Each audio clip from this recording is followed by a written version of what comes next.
सुशील केडिया हमारे साथ जुड़ चुके हैं हम इस बात करने के लिए। सुशील जी नमस्कार, कार्यक्रम में स्वागत है आपका। और बहुत दिनों के बाद आज थोड़ा सा ऊंट करवट बैठा है।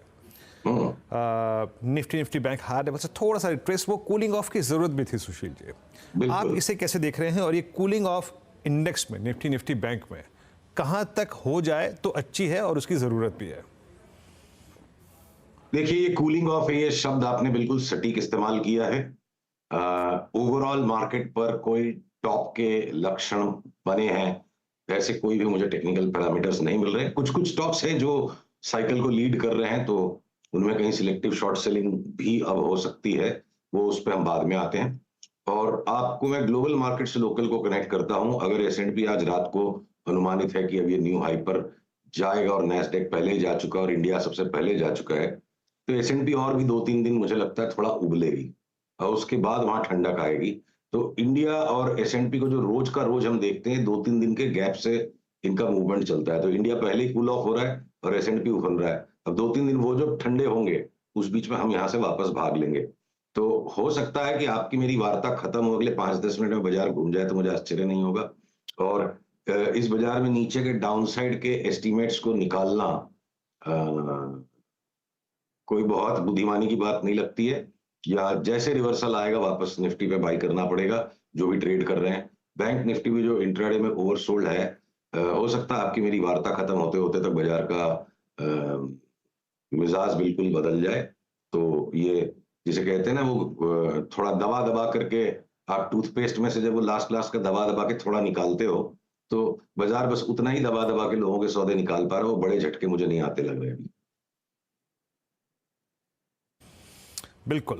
और चलिए, तो इस कूलिंग ऑफ शब्द को सही बताते हुए टिप्पणी आपने सुशील जी की सुनी यहाँ पर। अच्छा, अब आता है सुशील जी यहाँ पर एक वो चीज़, इस कूलिंग ऑफ शब्द के साथ साथ अब हम स्टॉक्स को पिक करना शुरू करते हैं।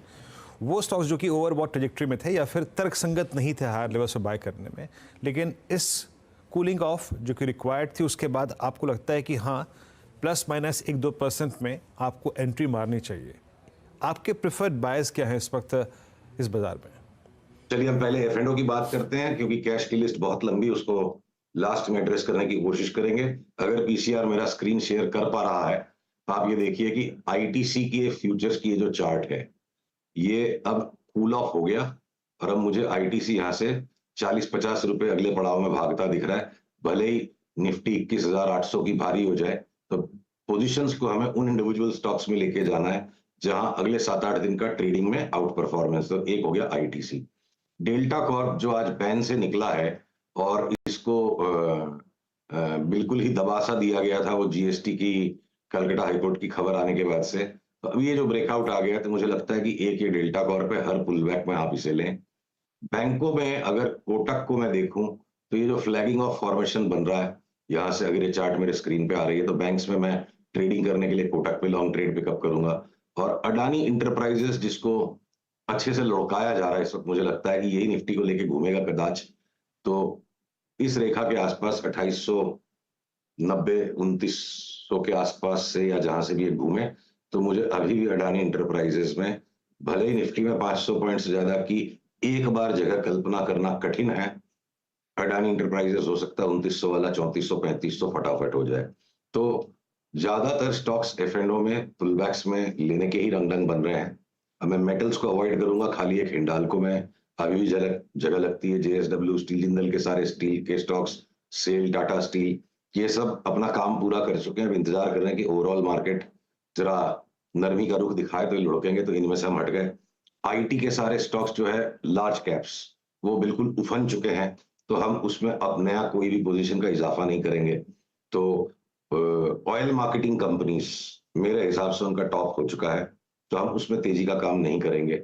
तो अब बचते हैं जो गिने चुने साइड पॉकेट में स्टॉक्स हैं। लीवर नहीं चला है तो वो उछल जाएगा। तो अब बहुत स्टॉक स्पेसिफिक यहां से ट्रेडिंग का माहौल है। इंडेक्स क्या पता पूरा दिसंबर निकाल दे 21,800 और 21,000 के बीच में। अब स्टॉक स्पेसिफिक ट्रेडिंग का समय आ गया है। अच्छा, ये हो गया सर आपके डेरिवेटिव्स वाले स्टॉक। अच्छा, आज की कोई सुशील जी जैकपॉट कॉल है क्या आपकी, और आपके आज के प्रिफर्ड मिड कैप्स या फिर कैश के स्टॉक्स? देखिए, मैं एक तो क्या है ना, जैकपॉट ढूँढने का काम नहीं करता हूँ। बन जाते हैं तो एक अलग बात है, व्यापार करना है, कोई दाँव लगाने के लिए तो हम 9:15 बजे बाज़ार में आते नहीं हैं। कोई-कोई दिन को स्टॉक चल पड़ता है ऐसा कि वो लगता है जैकपॉट है, तो जैकपॉट ढूँढने की तलाश, वो ख्वाहिश कभी नहीं रखनी है मुझे कि उसमें फँसने का काम हो जाएगा। पर हमने फिलहाल कुछ दिनों में जो अपने क्लाइंट्स को बढ़-चढ़ करके जो स्टॉक्स दिलाए हैं कि हम केमिकल सेक्टर के स्टॉक्स में एक के बाद एक नई एंट्री करते जा रहे हैं। पुराने भी हमारे काफ़ी सारे केमिकल्स के बाय नेम्स हैं। तो नोसिल आपके हमने मैं आपको देख के नाम बताता हूँ, देखो बातें करते-करते ध्यान उतर जाता है।